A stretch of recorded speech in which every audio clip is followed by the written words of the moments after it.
Hey there and welcome on back. As always, I'm Carl with Target's Attitude, Adjunct my Professor Knives and all things sharp. Grab your pens and paper, sit on back, class is about to begin. It's Monday, so it's a Knife Basics Day, which you really need to know. Today, we're looking at knife handles.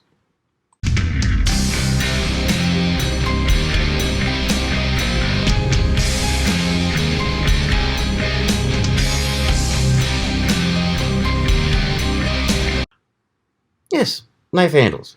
So many different materials that have been used for knife handles throughout the years. It's almost overwhelming.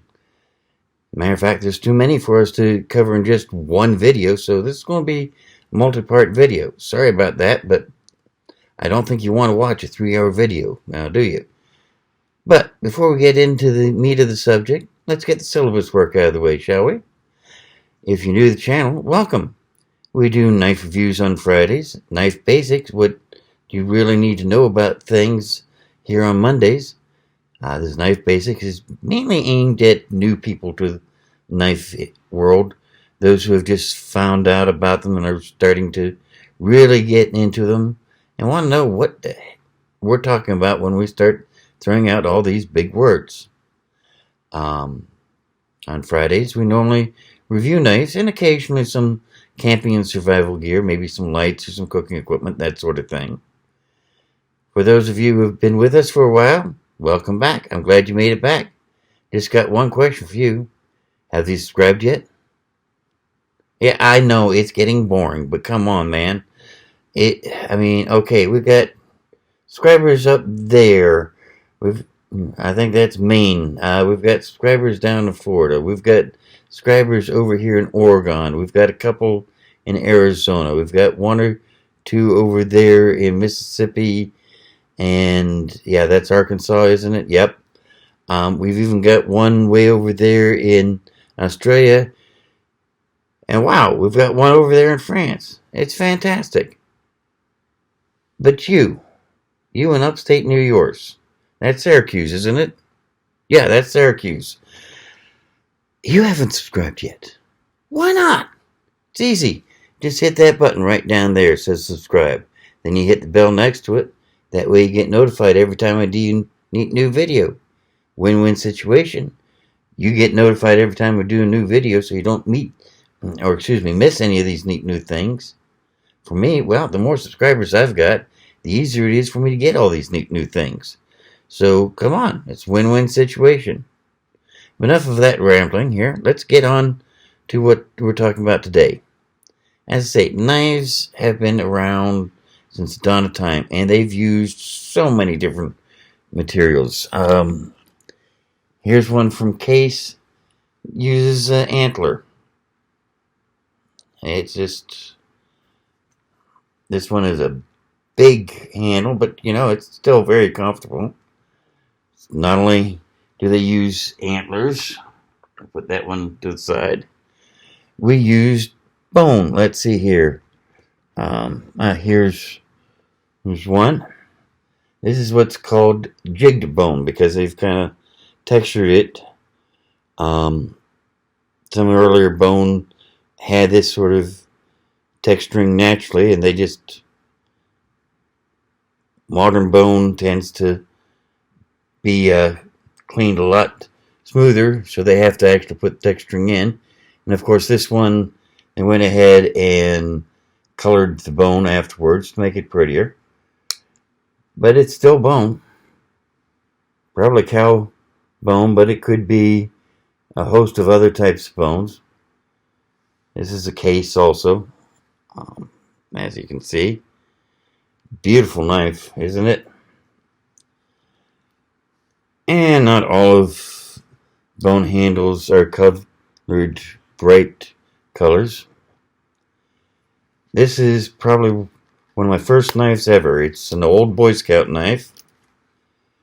Again, bone handle. And again, it's been jigged to make it more grippy and easier to hold on to. You occasionally get smooth bone, but not very often.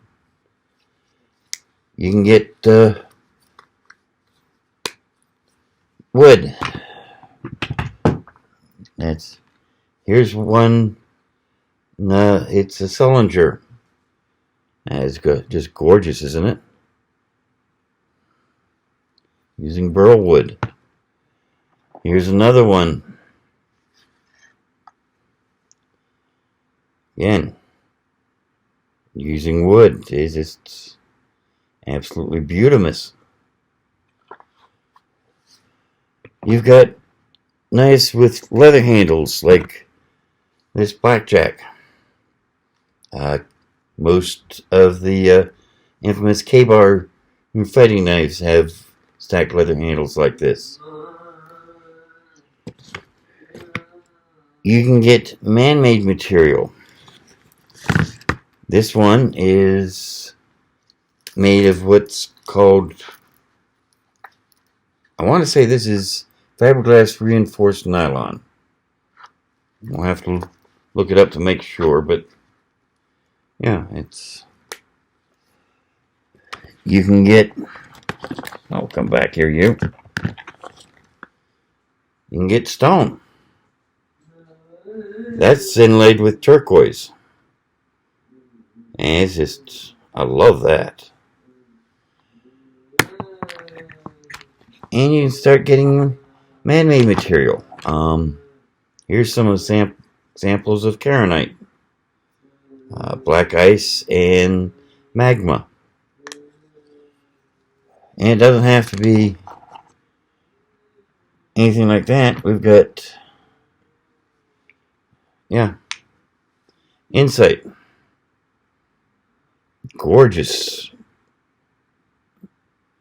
Almost a poison green. You can get carbon fiber. You can get different metals. This one is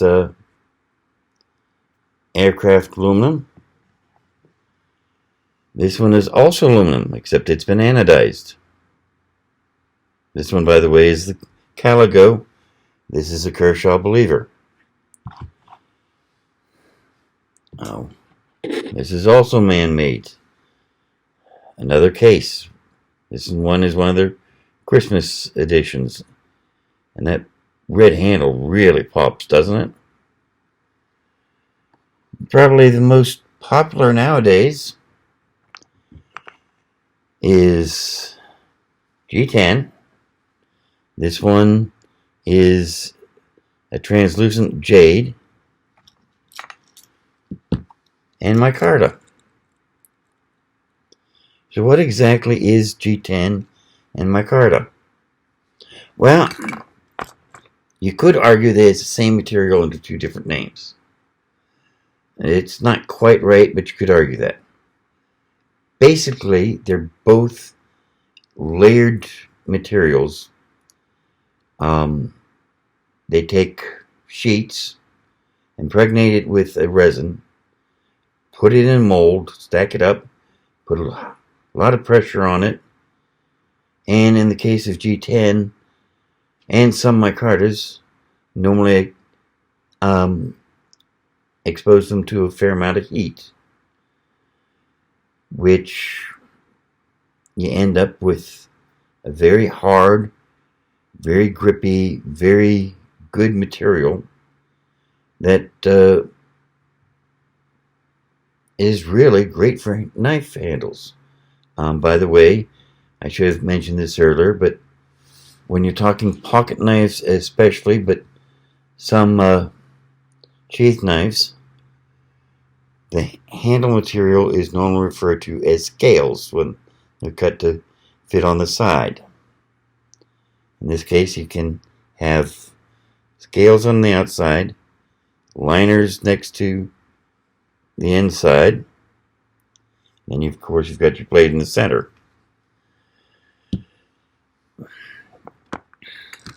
What the difference between them is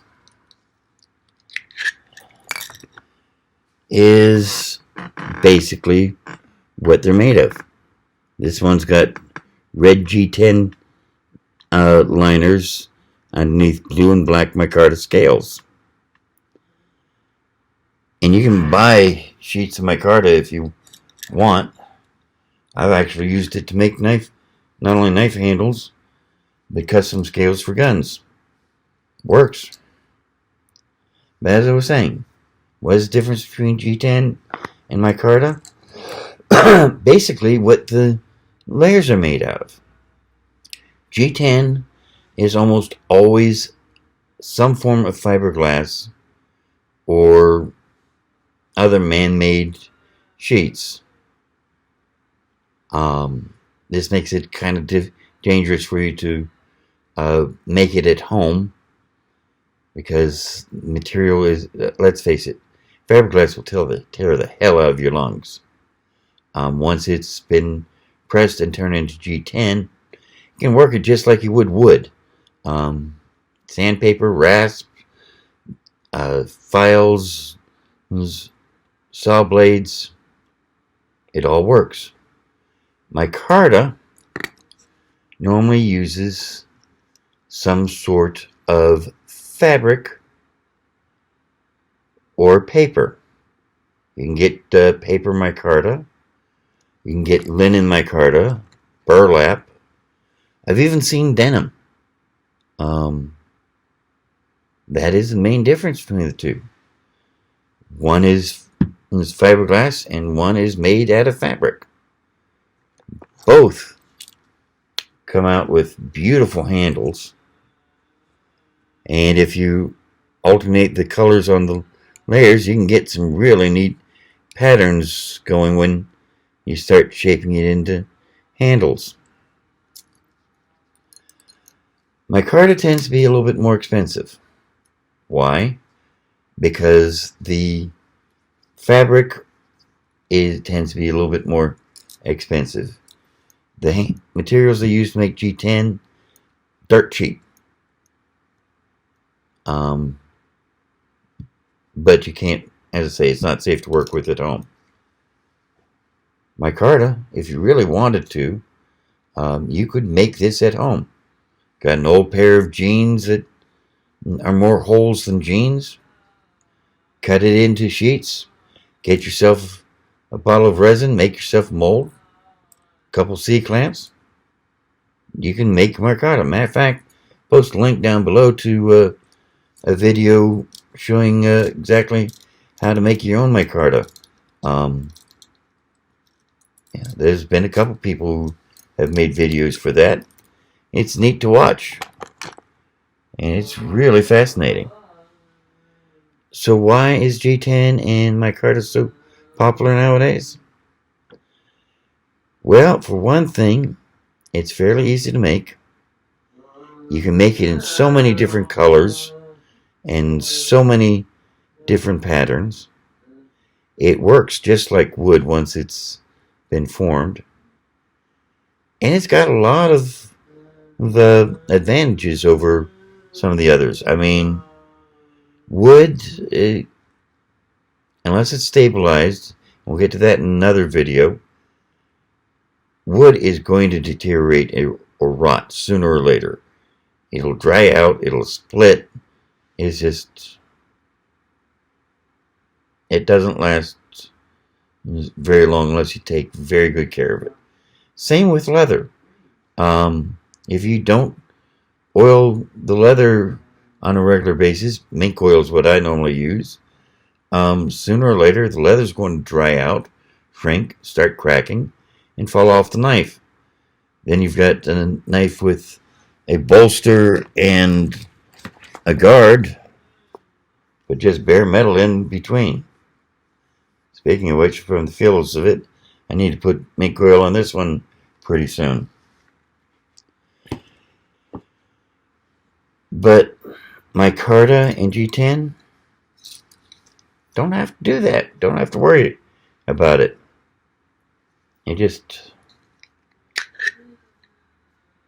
It's hard, it's tough, it's durable. Micarta is a little bit more acceptable to moisture than G10, but not enough, in my opinion, to worry about. It's comfortable and just Excuse me for a minute. Okay, sorry, where were we? Oh yeah. Okay. So it's just, it avoids most of the problems of your natural materials, but it can still be textured nicely. It can be worked easily. It's beautiful,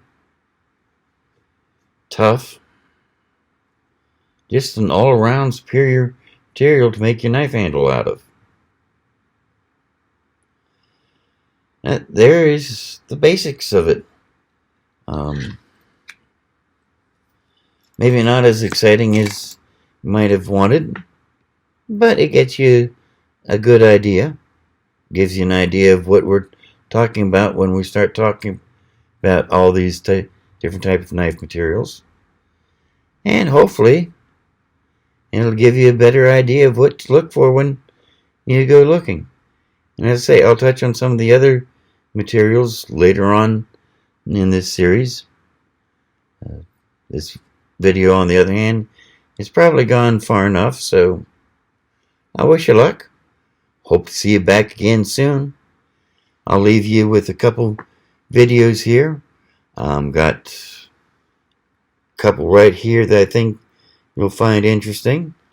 Of course, I've got a target here that you can use to subscribe to the channel if you so choose. I hope you do. Really encourage you to. In the meantime, you take care, and we'll see you again. Bye now.